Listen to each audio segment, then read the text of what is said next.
Hello kids, आज हम chapter number 9 करेंगे कबीर की साखियाँ। कबीर की साखियाँ, कबीर के दोहों को साखियाँ कहा गया है। क्यों? क्योंकि साखियाँ शब्द जो है वो साखी से बना है। साखी का बहुवचन है। साखी का अर्थ होता है साक्षी। साक्षी यानी कि गवाह।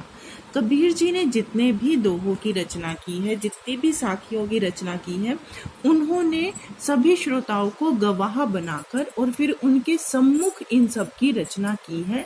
इसलिए इनको कबीर की साखियाँ कहा गया है। अब पहले देखो, जाति ना पूछो साध की, पूछ लीजिए ज्ञान। इसमें आप पहले प्रसंग लिखोगे और उसके पश्चात आप इसका सरलार्थ लिखोगे। प्रसंग में आपको सबको पता है, प्रस्तुत पंक्तियां हमारी हिंदी की पाठ्य पुस्तक वसंत भाग 3 के कबीर की साखियां नामक पाठ से ली गई हैं। और इसमें इसके कवि कबीरदास जी हैं। वह इसमें सज्जन पुरुष, साधु पुरुषों, तपस्वी पुरुषों के विषय में बताते हैं। जो भी आपको एक साखी में बताया जाएगा उसी के विषय में आपने तीसरी लाइन में लिख देना है। जाति न पूछो साध की, पूछ लीजिए ज्ञान। इसमें कबीर जी कहते हैं किसी भी सज्जन पुरुष की, साध का अर्थ यहाँ पर तपस्वी भी हो सकता है, साधु और सज्जन पुरुष।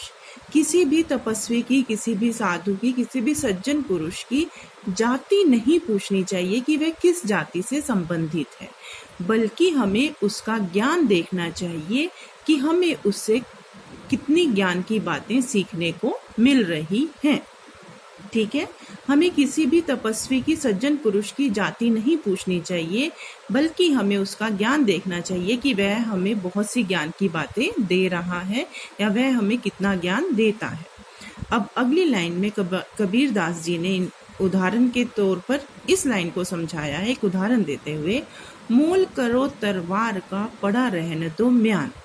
मोल करो तरवार, तरवार मतलब तलवार, कि जिस प्रकार तलवार खरीदते हुए हम पड़ा रहने दो म्यान, हम उसकी म्यान यानी कि जिसमें तलवार को रखते हैं, हम म्यान को देखकर उसका दाम नहीं देते, हम तलवार की धार को देखकर उसका मोल देते हैं, उसका दाम चुकाते हैं।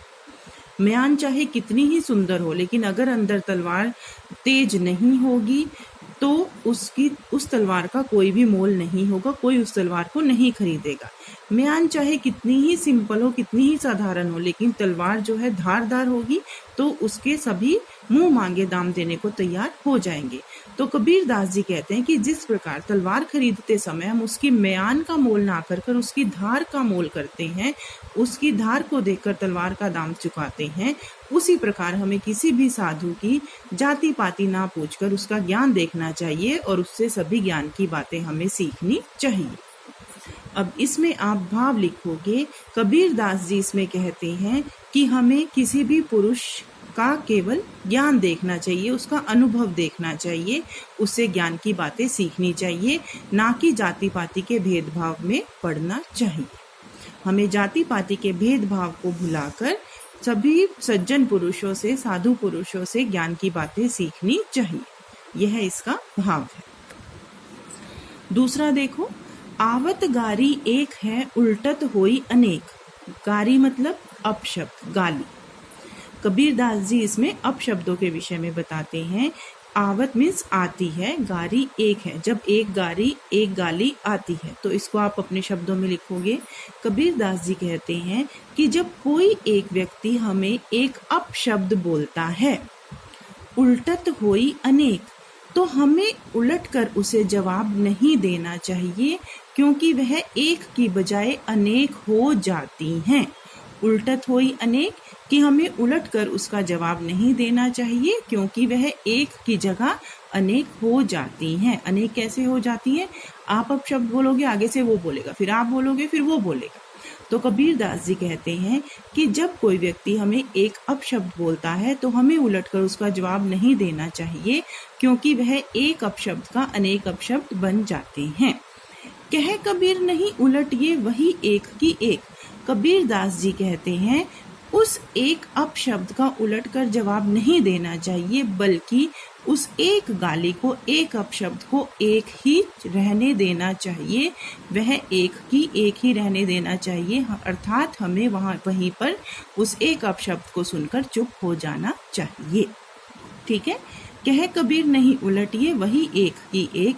कबीरदास जी कहते हैं उस अपशब्द को सुनकर हमें उसका जवाब ना देकर उस एक गाली को, एक अपशब्द को एक का एक ही रहने देना चाहिए, अर्थात हमें वहीं पर चुप हो जाना चाहिए।